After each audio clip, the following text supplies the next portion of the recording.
Кореядағы ең өлімші жалдамалы адам болды. Ол қайда барса да, ешкім аман қалмады. Оның қалыңдығы Рания оның қатыгез өміріндегі жалғыз жұмсақ мінезді адам болды. Бірақ бір күні заңсыз келісімді жасыру үшін президенттікке кандидат Пак Гван Су Ранияны ұрлауға адамдарды жіберді. Джеха жынды сияқты жүгіріп келе жатып, Пак Гван Судың ашулы күлімсіреп кетіп бара жатқанын көрді. Кенет оқ атылды. Рания қан бассейніне түсіп кетті. Джеха кенет соққы оны нокаутқа түсіргенше дәрменсіз сол жерде тұрды. Оянған кезде оның қолында түсініксіз түрде мылтық болған. Ұйым оны тастап, Ранияны өлтірді деп айыптағаны анық болды. Бақытымызға орай, Джехе осы тозақ тұзағынан құтылып үлгерді. Енді ол Кореяға оралып, қалыңдығынан кек алуға ант берді. Сонымен бірге өгей шешесі бала кезінен қамауда ұстаған қыз Анна тағы да қашып кетті. Үмітсіз қашып бара жатқанда, ол Джехамен бетпе-бет келді. Оның кәріс екенін білгенде, оның өмірі соған байланысты болғандай көмек сұрады. Бірақ Джеха араласқысы келмей кетіп қалды. Көп ұзамай Анна ұсталды. Ол онсыз да шарасыз күйде болғанда, кенеттен Джеха пайда болып, оған жүгір деді. Қуғыншы бұл қиындықтан құтылуға тырысты, бірақ өзі құрбан болды. Тіпті ауыр жараланған Джеха жабайы аң сияқты шайқасты. Ол тізесінен өлім соққысын алып, жігіттің иығына лақтырып жіберді де, ақыры жекпе-жекті айналмалы тұншықтырғышпен аяқтады. Сонда ғана ол бұл адамның полиция қызметкері екенін түсінді. Джеха үрейленіп, метродан жүгіріп шықты. Тек Аннаның көлікте қамалып қалғанын көрді. Ол оған көзіне жас алып жалбарынды. Джеха бір сәт кідіріп қалды. Содан кейін кетуге шешім қабылдады. Өйткені ол қазір көп уайымдап жүр. 6 айдан кейін Джеха өзінің жеке басын жасырып, Сеулде жөндеуші болып, тыныш өмір сүрді. Бір күні кешке оны көп қабатты үйді шұғыл жөндеуге шақырды. Бірақ ол жеке куәлігін ұмытып қалғандықтан, күзетші оны ішке кіргізбеді. Мейірімді сыпырушы оның қиыншылығын байқап, сыртқа шығуға көмектесті. Лифтте отырып, ол оған желді күн екенін және абай болу керектігін ақырын еске салды. Джеха қауіпсіздік белдігін тағып, өрмекші адам сияқты төмен секірді. Төменгі қабаттағы бөлмеде сексуалды әйел бір стақан шарапқа ақ құйып жатқан. Дәл осы кезде конгрессмен Чан Седжун кіріп келді. Ол Корея президенттігіне ең танымал кандидаттардың бірі болды. Ол тез шарап ішіп, дауылды түнді күтті. Бірақ кенеттен терезенің сыртында Джеха пайда болды. Чан Седжун үрейленіп артына бұрылды. Содан кейін басы айналып, есінен танып қалды. Әйел перделерді тартпас бұрын Джехеге салтанатты түрде көзін қысты. Дәл осы кезде ғимаратқа қара бетперде киген адамдар басып кірді. Джеха қауіптің келе жатқанын сезіп, тазалаушының кетуін қатты өтінді. Ол әрекет ете алмай тұрып, оған шабуыл жасалып, қан бассейніне құлап кеткен. Джеха бұрағышты лақтырып жіберді де, аяғын қалың, оқ өтпейтін шыныға теуіп жіберді. Ол оны оятуға тырысып, тазалаушыға қарай жүгірді. Бірақ әлдебір ақымақ онымен байланысу үшін дұрыс емес уақытты таңдады. Ашуланған Джеха жалаң қолымен бір толық қаруланған жігітті бірінен соң бірін өлтіріп жатты. Төбелес кезінде ол шабуылдаушылардың бірінің білегіндегі тыртықты байқады. Көп ұзамай жеке әскер келіп, бетперде киген адамдар тез шегінді. Джеха сыпырушыны жедел жәрдеммен алып бара жатқанын көргеннен кейін ғана тайып кетті. Полиция бастығы жүру үстел үстіндегі бұрағышқа қарап, жөндеушінің осындай қалың әйнекті сындырғанына таңғалды. Бейнебақылау камерасынан Джеханың бетін көргенде көзі қорқынышқа толды. Белгілі болғандай, Джеха бір кездері Кореяның арнайы миссияларындағы ең жақсы сарбаз болған. Құтқарылғаннан кейін Чан Седжун әйеліне телефон соғып, оның ісін жасырып, жөндеушімен қарым-қатынасын реттеген. Мұны естіген Ю Чин таңғалмады. Олардың некелері әрқашан мәміле болды. Чан Седжун президенттікке үміткер болу үшін отбасының ықпалын пайдаланды. Ал Ю Чин оңтүстік Кореяның бірінші ханымы болу мүмкіндігін күтті. Ол дереу Кук Чевонға сол жөндеушіні өлтіру үшін жеке әскер жіберуді бұйырды. Осы кезде Джеха заттарын үйге жинап жатыр екен. Кенет ол сырттағы шуды естіп, бірден есін жиды. Жоғарыдан үйін қоршап тұрған жауларды көрді. Алайда бас Джу тапсырмадан бас тартуды өтінді, әйтпесе бұл адамдардың бәрі өліп қалуы мүмкін. Бірақ Кук Чеванг өзінің элиталық экипажын жөндеуші басып қалғанын білмей, бұған мән бермеді. Бақытымызға орай, Джеха кісі өлтіруге бармады. Бірнеше минуттан кейін бәрі ес-түссіз жерге түсті. Бас Джу келгенше Джеха кетіп қалды. Бірақ ол жеңіл дем алды. Ешкім өлген жоқ. Өзін қорғау үшін Джеха тыныш ауылға кетті. Жолда ол қартқа бұзылған көлігін жөндеуге көмектесті. Арнайы жасақ жауынгері екенін, бірақ әділетсіз жұмыстан шығарылғанын түсіндірді. Қазір Джеха бүкіл әлем бойынша қарқынды дамып келе жатқан әскери агенттік Blackstone'да жұмыс істейді. Бас Джу олардың жеке әскері оны тұтқынға ала алмайтынын айтты. бірақ Ючин оған мән бермеді. Ол Чеханы өлтіруге бел байлады. Көп ұзамай жалдамалы кісі өлтіруші Джехидің жасырынған жерін тапты. Ол қарт ерлі зайыптыларды байлап, оларға бензин құйып, тірідей өртеп жібермекші болды. Соңғы сәтте Джеха қайтып келді. Ол жылдам қимылдап, әр шабуылдан жалтарып, күтпеген жерден кері соққы берді. Қиян кескі шайқастан кейін ол өлтірушіні жерге жатқызып үлгерді. Джеха ашуланып, неге қарт ерлі зайыптыларды нысанаға алғанын сұрады. Кісі өлтіруші оған Джехаға көмектескендердің барлығын өлтіруді бұйырғанын айтты. Достық әңгімеден кейін кісі өлтіруші бұйрық берген адамның Ючин екенін мойындады. Ешкімге қауіп төндірмеу үшін Джеха Ючиннің сарайына жалғыз өзі кіріп кетті. Ол оны көргенде таң қалмады. Оның орнына ол онымен сырласып, оның әдемі екенін айтты. Чеха оны елемей, оған немесе оның жақын адамдарына зиян тигізбеу керектігін ескертті. Ол келесі жолы оны көргенде, оның қайтыс болатын күні болатынын айтты. Дәл осы кезде қарулы күзетшілер басып кірді. Евгений оларды екінші рет кездестірмейтінін айтып, мазақ етті. Күзетшілер Чеханы байлап, көліктің жүксалғышына лақтырып жіберді. Ол машинаның майын байқап, оны қолына құйып жіберді. Сосын стаканды тістеп алған соң, кісенінен құтылу үшін бас бармағын суырып алды. Дәл осы кезде күзетшілер арттарынан шу естіді. Жүксалғыш ашылған сәтте Чеха күзетшіні тепкілеп ұшып жіберді. Тағы бір күзетші бірнеше соққыдан нокаутқа түсті. Чеха мылтығын алып, сарайға қайта кірді. Бұл жолы Ючин тәкаппар көрінбеді. Ол Чеханы шынымен бағаламағанын енді ғана түсінді. Кенет мүлде күтпеген қыз пайда болды. Бұл Чан Седжунның заңсыз қызы Анна болатын. Анасы өзін өзі өлтіргеннен кейін, Евген оны Испанияда 15-ші жылға жасырын түрде қамап тастады. Ол жақында ғана Кореяға қайтарылды. Өшпенділіктен күйіп қалған Анна Джехаға триггерді тарту үшін айқайлады. Дәл осы сәтте күзетшілер қайтадан ішке кірді. Чеха Юджинді кепілге алып, көлікті талап етті. Сосын гүл құмырасынан жасырын телефонын суырып алды. Оның айтуынша, ол Юджиннің айтқанының бәрін және болған оқиғаның бәрін жазып алған. Егер оған бірдеңе болса, видео бөлісер еді. Осылай деп, оның көзінше телефонды сындырып алған. Евгений үрейленіп, оның барлық бұйрықтарын орындады. Бірақ жолда келе жатып, көлік кенет жылдамдықты арттырды. Джеха бірдеңенің дұрыс емес екенін сезіп, оған бос сөз тастамауды ескертті. Ол үрейленіп, көліктің бақылаудан шығып кеткенін, тіпті тежегіштердің де жұмыс істемейтінін айтты. Мотоциклдің сыртына қарап, Чеха біреудің көлікті бұзып жатқанын түсінді. Ол оқ атпақ болды, бірақ терезелері ашылмады. Ең сорақысы,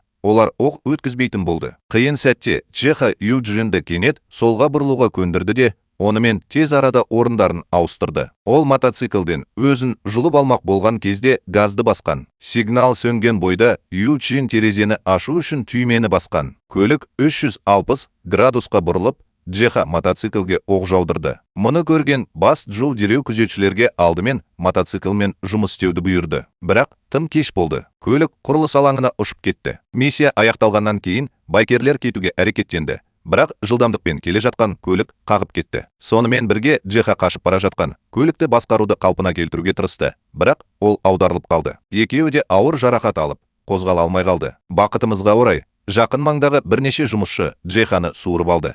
Бірақ көлік өртеніп кеткенде, олар қорқып қашып кетті. Чеха қауіпті елемей, Юджинді құтқару үшін есікті тарта берді. Күзетшілер кеш болды деп ойлаған сәтте, Чеха Юджинді құшағында ұстап жалыннан шықты. Дәл осы сәтте көлік жарылып кетті. Ол оны денесімен жауып, ұшып бара жатқан қоқыстарды жауып тастады. Сол сәтте Юджин оның өмірін сақтап қалған адамға ғашық болды. Ол өзінің хатшысына Чеханы ауруханаға апарып, ештеңеге қарамай құтқаруды бұйырды. Көп ұзамай Чайбол патшайымына қауіп төніп тұрғаны туралы хабар тақырыптарға айналды. Кейбір заң шығарушылар мұның бәрін күйеуінің қарсыласы Пак Гвансу жасаған деп болжайды. Аурухана директоры Юцинге жеке өзі барған, бірақ ол тек Чеханың жағдайына алаңдаған. Ол оның аман есен екеніне сенімді болғанша тынышталмады. Кейін күйеуінің жағасын шешіп, шашын қайырып алған. Содан кейін Чан Седжун журналистердің алдына шаршап шалдығып, сынған кейіп танытты. Ол бұл үшін жылап, өзін кінәлады. Әйелі жарақат алды. Ол өмірінің қалған бөлігін әлсіздерді қорғаумен өткізетінін айтып, президенттік жарыстан шығатынын мәлімдеді. Оның сөзі үлкен дүрбелең тудырды. Оған күмәнданудың орнына жұртшылық оны одан сайын қолдады. Осы уақытта бас Джо Джехуға қонаққа келді. Қысқа әңгімеден кейін ол оны жеке әскерге шақырып, оған жаңа жеке куәлік берді. Бірақ Джеха енді ешбір ұйымда қызмет еткісі келмеді. Өйткені ол 2 рет тастап кеткен. Енді ол тек қалыңдығын өлтірген адамды тапқысы келді. Кездейсоқ ол лифтте Пак Гван суға тап болды. Оның басынан ауыр естеліктер өтті. Джеха кек алу үшін мылтықты алмақ болды. Бірақ кенеттен тыныс алуы қиындап кетті. Қалыңдығы қайтыс болғаннан кейін ол мен ауырды. Күге көмектесті. Джеха ашуланып, дәрменсіз жабылып жатқан есіктерге қарап тұрды. Күзетші оған Пак Гван судың президенттікке үміткерлердің ішіндегі ең үлкен билікке ие екенін айтты. Бұл оған жақындау мүмкін емес дегенді білдіреді. Джеха үйіне барып, бомба жасады. Ол нысана жақындаған бойда жарылып кетеді. Келесі күні Джеха Пак Гван Су жиі жұмыс істейтін шаштаразға барды. Сонда баратынмын. Ол әмиянды жоғалтып алғандай кейіп танытып, сатушыны шығарып салды. Содан кейін ол сенсорды Пак Гван Судың қалтасына салды. Бомба айналмалы есіктің үстінде жасырылған болатын. Жоспар орындалу керек кезде кенет бір бала алдынан жүгіріп шықты. Джеха шошып кетті. Бақытымызға орай есік сынып, Пак Гван Су бүйірден шығуға мәжбүр болды. Күзетшілер бірдеңе дұрыс емес екенін сезіп, Джеханың жеке басын анықтауға тырысты. Білегіндегі тыртықты көрген Джеха бұл ғимаратқа бұрын кіріп кеткен қара киімді адам екенін түсінді. Сондықтан ол олардың аяқталмаған төбелесін жалғастырды. Қосымша күштер келгенде, Джеха артқа шегініп, шатырға қашуға мәжбүр болды. Ол алдын ала дайындаған қауіпсіздік белдіктерін тез тағып алды. Бірақ таң қалдырғаны, оны төменде көлік күтіп тұрды. Ал ішінде Евгений болды. Ол оған оның жеке басы анықталғанын және кек алу одан да қиын болатынын айтты. Содан кейін ол оны Пак Гван Суды жою үшін өзімен бірге жұмыс істеуге шақырды. Бұл жолы Джеха келісті. Жұмыстағы алғашқы күнінде Джеха көпшіліктің назарында болды. Бас Чжу оны бірден элиталық VIP командасына ауыстырды.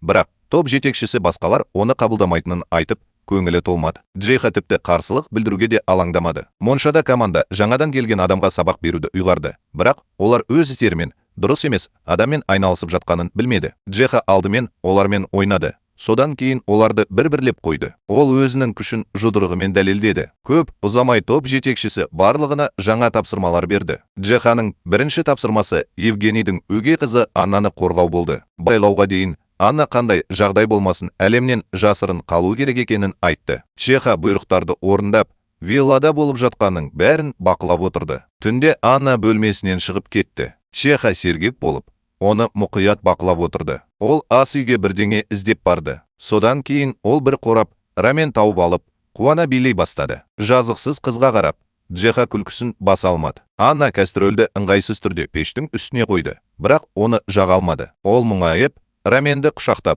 кетіп қалды. Джеха оған газ клапанының ашылмағанын қалай айтарын білмей шошып кетті. Ренжіп, балконға шықты, бірақ төбесінде бір түрлі нәрсені байқады. Ол өрмекші адам сияқты тексеру үшін жоғарыға көтерілді. Бақытымызға орай, бәрі жақсы болды. Анна сонда отырып, рамен жеп, қаңғыбас мысықты тамақтандырды. Ана мысық көп ұзамай Катенкасын үйіне шақырды. Мұны көріп отырып, Анна өз анасы туралы ойлап, жылай бастады. Джеха шатырға жасырын кіріп, Аннаның ата-анасымен түскен суретін тауып алды. Ол бейшара қызды аяды. Келесі түні Джеха оған алдын ала ыстық су қайнатып, содан кейін басқару бөлмесіне қайта оралды. Анна ас үйге барып, сол жерден тәтті тосын сый тапты. Ол тамақ пісіріп жатқанда, ол бірдеңені сезгендей болды. Кенет экран сөніп қалды. Джеха үрейленіп, оны қайта көргенше бұрыштарын ауыстырып жатты. Экранда Анна алаңсыз бала сияқты ас үйде жалғыз биледі. Джеха оның қуанышына қуанбай қоймады. Көп ұзамай Ю Чин тәтесінің қайтыс болғаны туралы хабарды алды. Ол тәтесі қалдырған орасан зор байлықты мұра етуге дайындалып жатқанда,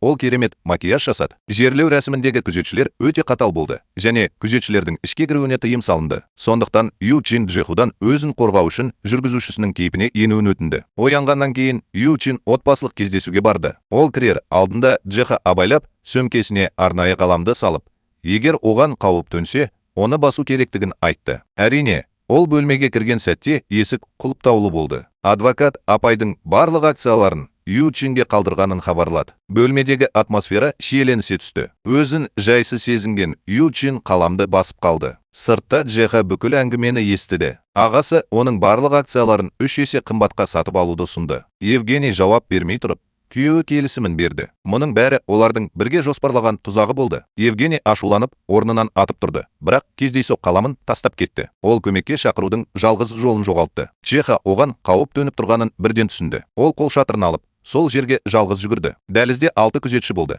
бірақ ол олардың барлығын оңай басқара алды. Содан кейін ол өрт дабылын қосып, конференц-залда жаңбыр жауа бастады. Барлығы үрейленіп, күзетшілер есікті ашсын деп айқайлады. Ю Чиннің әбден суланғанын және дәрменсіз екенін көрген Джехе оған аздап жаны ашыды. Ол қолшатырын ашып, ақырын ғана оған «Уайымдама», деді. Сол сәтте Ю Чин ертегідегі қыз сияқты болып, өзінің рыцарымен кездесті. Ол бұл қауіпті, бірақ сүйкімді адамға шынымен сене бастады. Осының арқасында Джеха компанияның штаб-пәтеріне ерекше қол жеткізе алды. Пак Гуан суға аң аулау басталғалы тұрғандықтан, Евгений Джеханың өткені туралы көбірек білгісі келді, бірақ ол үндемеді. Евгений олардың базасында әлемнің түкпір-түкпірінен құпияларды сақтайтын ең озық жасанды интеллект бар екенін мойындады. Сиқырлы айна оны тек тыңдап, оның кез келген сұрағына жауап берді. Ақыры оның адалдығы әсер етті. Бұл Джехаға әсер етті. Ол Пак Гуан судың қалыңдығын өлтіргенін айтты. Содан кейін айна Пак Гуан судың бұрынғы әрекеттерін талдап,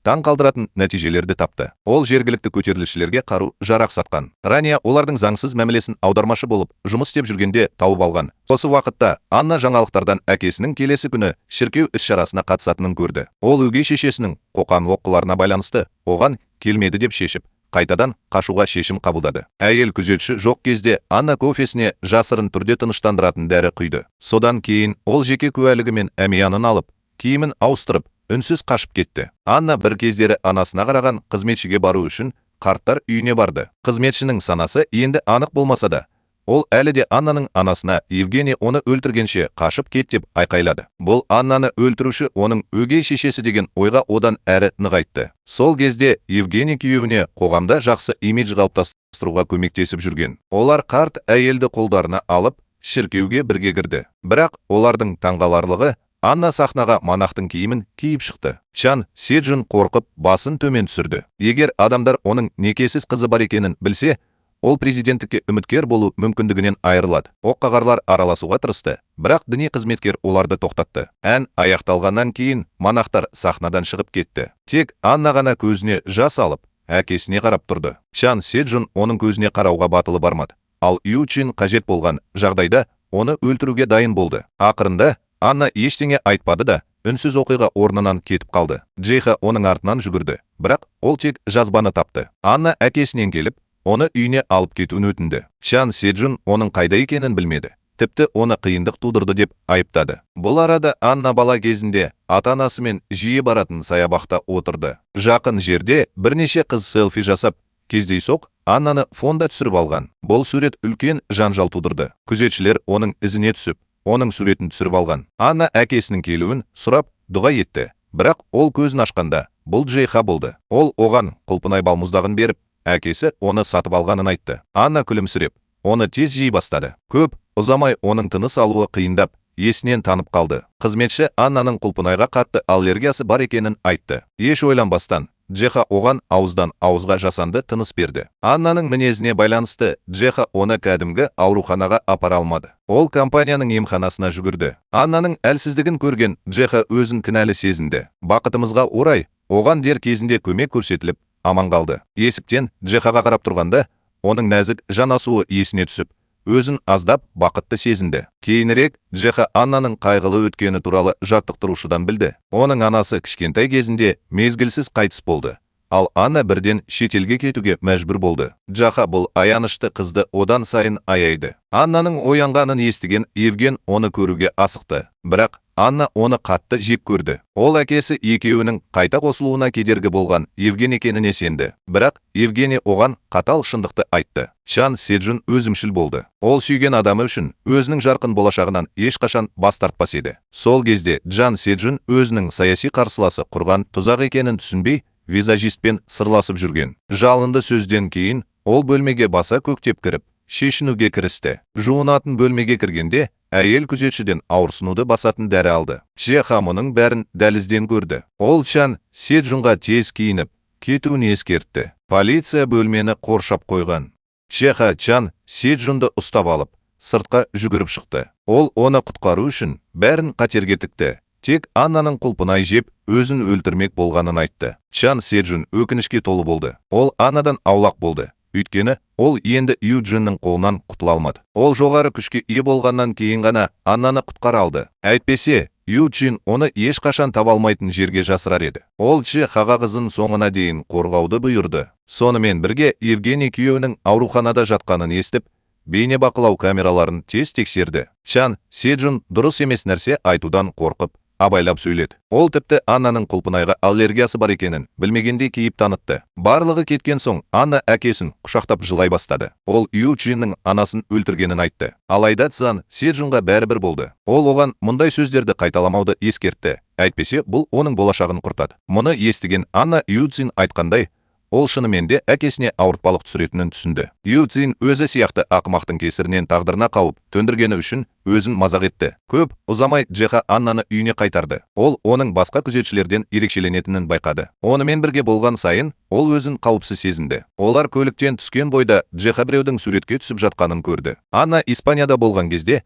әйгілі дизайнер оны қашып бара жатқанда кездейсоқ суретке түсіріп алған. Ол оның сұлулығына қызығып, бұл періштенің қайда екенін білу үшін үлкен сыйақы ұсынды. Джеха Аннаны қорғаудың ақылды әдісін ойлап тапты. Ол жаттықтырушыдан баспасөзге Аннаның дизайнер іздеген періште екенін айтуын өтінді. Көп ұзамай үйді тілшілер қоршап алды. Евгений Аннаның кім екені белгілі болады деп қорқып, оны өлтіру үшін жалдамалы кісі өлтірушілерді жіберді. Бірақ Джеха дайын болды. Ол сырттағы барлық мергендерді жойды. Содан кейін Кореяның ең жақсы өлтірушісі пайда болды. Екеуі әділ жекпе-жекте қол ұстасып шайқасты. Осы уақытта әйел оққағар көпшіліктің арасында жасырынған тағы бір өлтірушімен айналысты. Анна батылдықпен вилланың сыртына шықты. Ол журналистерге оның анасы марқұм актриса Унхи Рин екенін айтты. Ю Чин қатты қобалжыды. Бірақ ол Аннаның әкесі марқұм режиссер Го Джун Хо екенін айтады деп күткен жоқ. Дәл осы сәтте хатшы Аннаны дүрбелеңге салу үшін жарқылды әдейі пайдаланды. Сонымен қатар,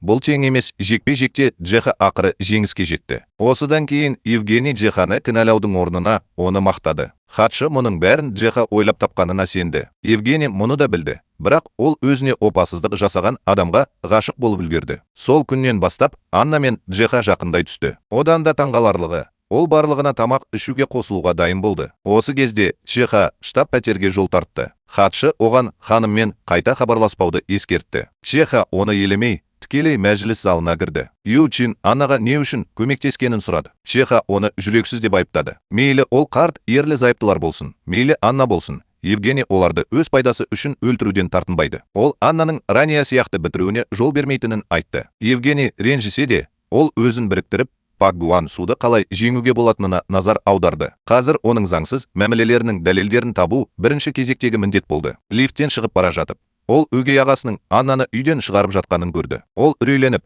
оның қандай қулық жасағанын түсіндіруді талап етті. Чой Сон Ванг жиеніне жай ғана дәмді нәрсе бергісі келетінін айтты. Евгений оларды тоқтата алмады. Сондықтан ол Джеханы олармен бірге баруға жіберді. Бірақ Чой Сун Ван тұзақ құрып үлгерді. Анна Джеханың көзінен ғайып болды. Евгений бұл хабарды естігенде есінен танып қалды. Ол өзінің жеке әскеріне Аннаны табуды бұйырды. Күтпеген жерден Чой Сун Ван Джехаға телефон соғып, Аннаның қайда екенін айтты. Джеха оған қарай жүгірді де, оның аман есен тұрғанын көргеннен кейін ғана тынышталды. Бұған дейін Анна оның шынайы болмысы туралы білетіндердің бәрі ақырында жойылатынын білген.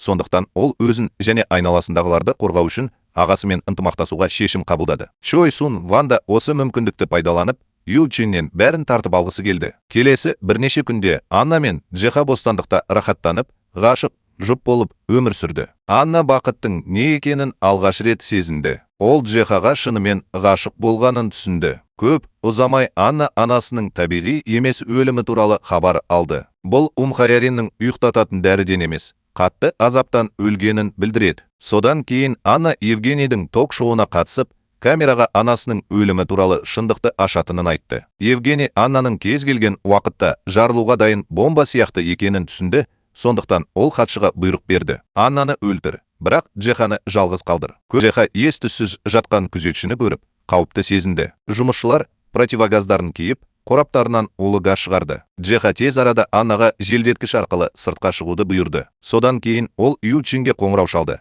Бірақ ресепшн телефонды алды. Ханымның Джехаға деген сезіміне қызғанышпен қарап, ол Аннаны да, Джехті де өлтіруге бұйрық берді. Осы уақытқа дейін оққағарлар қатты әлсіреп, Джеха жаулармен бар күшімен күресіп жатты. Анна оның қауіп төніп тұрғанын көріп, өрт сөндіргішпен көмекке жүгірді. Ақыры екеуі де есінен танып қалды. Осы уақытта Чан Седжунды жақтап, кабинетіне қамап қойды. Бұл оның келесі күні өтетін президенттік сайлауға қатыса алмайтынын білдірді. Мұның бәрінің артында оның қарсыласы Пак Гван-су тұрды. Евгений дереу шұғыл жиналыс шақырды. Енді олардың бір ғана жолы болды. Бүгін кешке Пак Гван-суды өлтіру. Джаха бұл қауіпті тапсырманы орындауға келісті. Бірақ бір шартпен. Евгений Аннаны аяп, хатшының басын беруге мәжбүр болды. Адал хатшы келісті. Бірақ ол бөлмеден шыға салысымен топ жетекшісіне бүгін кешке Чеханы өлтіруді бұйырды. Ю Чин Чеханың қауіпсіздігіне қатты алаңдады. Ол тіпті жағдай қауіпті болып қалса,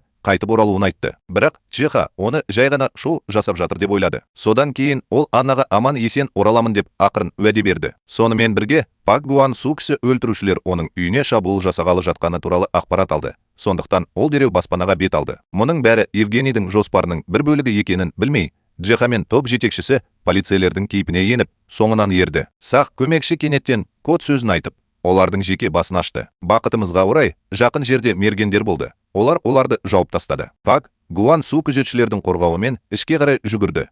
Бірақ Джеха мен топ жетекшісі қудалауды жалғастырды. Дүрбелеңде топ жетекшісіне оқ тиді. Қиын сәтте Джеха оқ жаудырып, оның өмірін сақтап қалды. Содан кейін ол отты жарып өтіп, есік жабылмай тұрып, қауіпсіз жерге кірді. Пак Гван-су тізе бүгіп, мейірімділік сұрап дұға етті. Бірақ Джеха триггерді тарта алмады.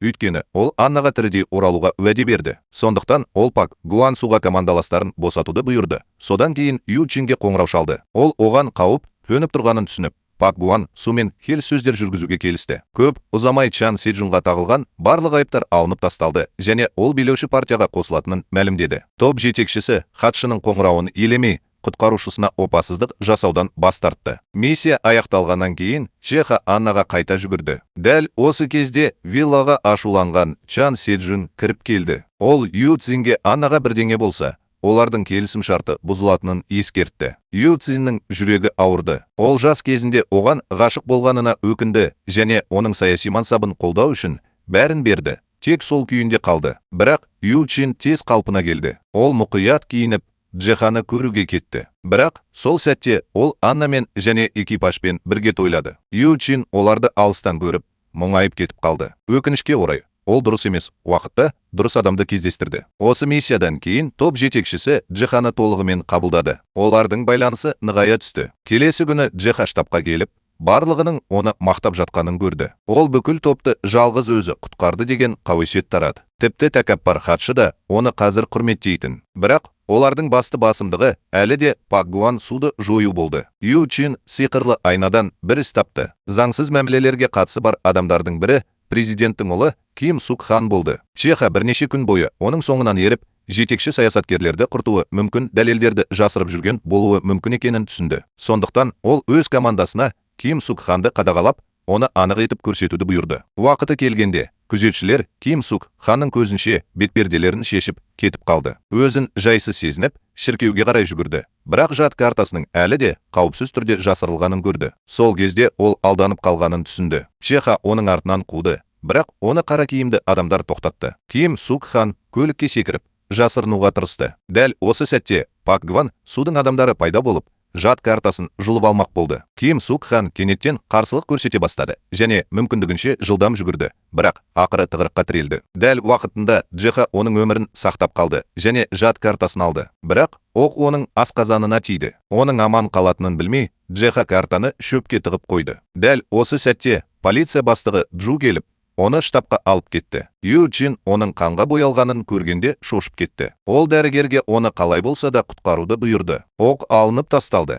Бірақ Чеха тым көп қан жоғалтып, комаға түсті. Ю Чин алғаш рет Құдайдан сүйген адамын құтқаруын сұрады. Бақытымызға орай, доктор Чеха қажырлы еңбектен кейін аман қалды. Осы арада президенттің ұлына шабуыл жасалғаны туралы хабар тарады. Джеха басты күдікті болды және оны бүкіл қала бойынша іздеуде болды. Көп ұзамай полиция Ю Цзиннің компаниясын тінтуге келді. Чой Сон Ванды қоса алғанда, беделді кәсіпкерлер шұғыл жиналыс өткізді. Егер Ю Чин жад картасын алса, олардың бәрі құрдымға кетеді. Сондықтан олар абайсызда әрекет етпеді. Осы кезде Ким Сук Хан ауруханада оянып, Чеха оны құтқарғанын есіне алды. Ол өз адамдарына Чехаға аң аулауды тоқтатуды бұйырды. Полицияның кетіп бара жатқанын көріп отырып, Ю Чин Чеханың айғақтарды алған болуы керек екенін түсінді. Ол тез арада бас жууға барып, жад картасын табуды бұйырды. Сонымен бірге Чан Седжун да оны алғысы келді. Бұл оның қарсыласын жеңіп, Ю Джиннің бақылауынан шығудың жалғыз мүмкіндігі болды. Анна Джеханың жараланғанын естіп,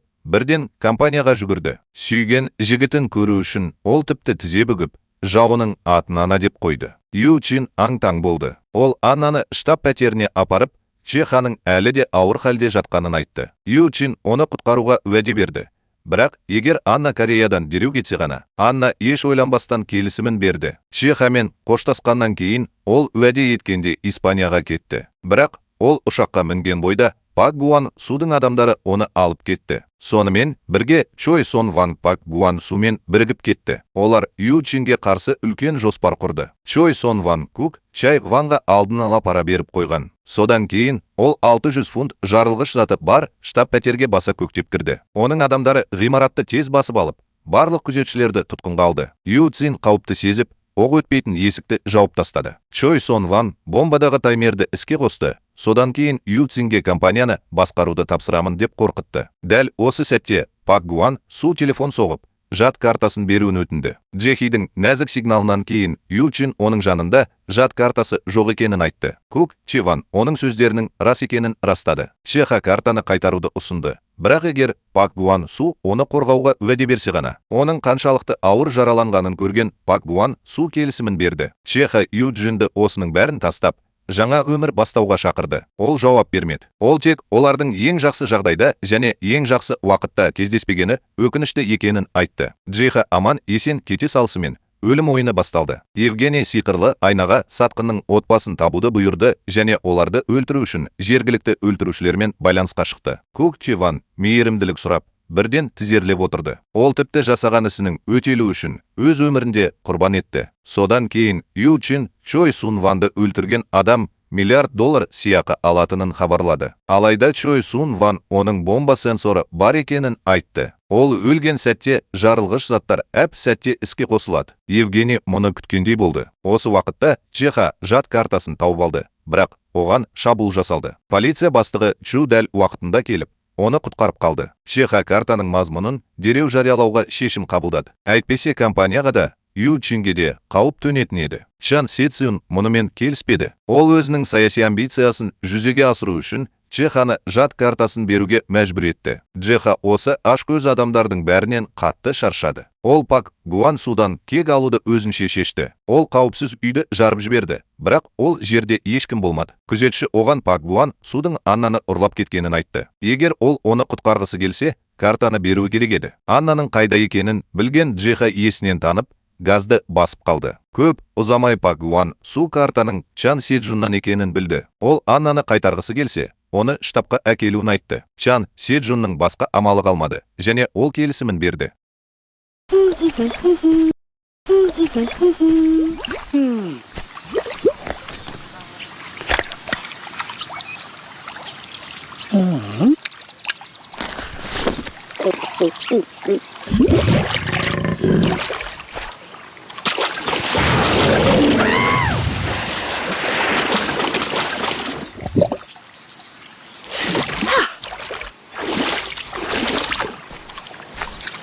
Red Bull қанаттандырады.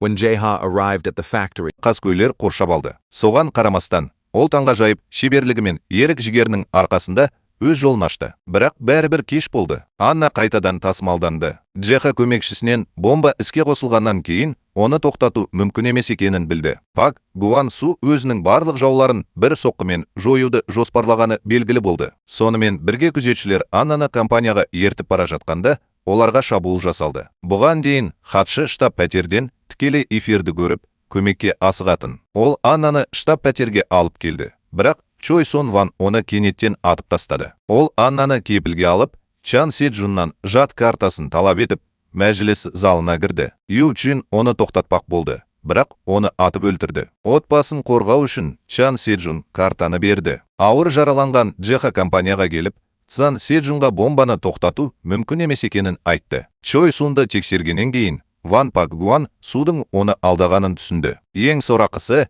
ішкі электр қуаты өшіп қалды. Сиқырлы айна резервтік қуатқа ауысқанымен, лифт жұмыс істемей қалды. Ю Чиннің жағдайы өте ауыр еді. Ол өлер алдында Аннаның анасының өлімі туралы шындықты айтты. 15 жыл бұрын Ю Чиннің әкесі оны өлтіру үшін өз адамдарының бірін жіберген. Ю Чин 911 нөміріне қоңырау шалуды ойлады, бірақ ол мұны істей алмады, өйткені махаббат бөлісуге арналмаған. Тіпті шындықты білгеннен кейін де мейірімді Анна оны құтқаруға шешім қабылдады. Осы уақытта Джейха барлығын құтқару үшін қауіпсіздік арқанын пайдалануды жоспарлады. Чой Сун Ван Аннаны кепілге алып, алдымен қашып кетті. Кетер алдында ол Джейханың аяғынан атып, жалғыз қауіпсіздік арқанын лақтырып жіберді. Мұны көрген Джейха батыл таңдау жасады. Ол Евгенийді кетуге көндіру үшін қайтып келді. Бірақ ол шаршағанын және біраз демалғысы келетінін айтты. Қалған төртеуі бір-біріне лифтке жетуге көмектесті. Джейха топ жетекшісіне лифт кабелін кесуді бұйырды. Лифттің астында жарылыс толқынын азайтатын қауіпсіз кеңістік болды. Бірақ кенет Джан Седжун сол жерден шығып кетті. Ол өзінің жақсы әке емес екенін мойындады. Бірақ қазір Анна үшін бірдеңе жасағысы келеді. Ол қайтып келіп, бомбаны мәжіліс залына сүйреп апарды. Бұл жарылыстың әсерін азайтудың жалғыз жолы болды. Ю Чин оған тез кет деп айтты. Бірақ ол соңына дейін онымен бірге болуды жөн көрді. Командаластарының көмегінің арқасында лифтте отырған 3 адам аман қалды. Бір айдан кейін Джейха Блекстоун тобына қарсы халықаралық сотта бейбіт тұрғындарға зиян келтіргені үшін куәлік берді. Содан кейін ол Кореяға оралды және бұл үшін Пак Гуан суды төлеуге мәжбүр етті. Хатшы Чой Сун Ванды өлтіріп, Ю Чиннен кек алды. Анна Чибол отбасының жалғыз мұрагері болды. Бірақ ол бір кездері Евгенийде болған билікке ұмтылған жоқ. Ол Кореяның саяси және іскерлік әлемін дүр сілкіндірген жат картасының құпияларын ашты. Осыдан кейін Джейха екеуі Испанияға көшіп, еркін және бақытты өмір сүре бастады.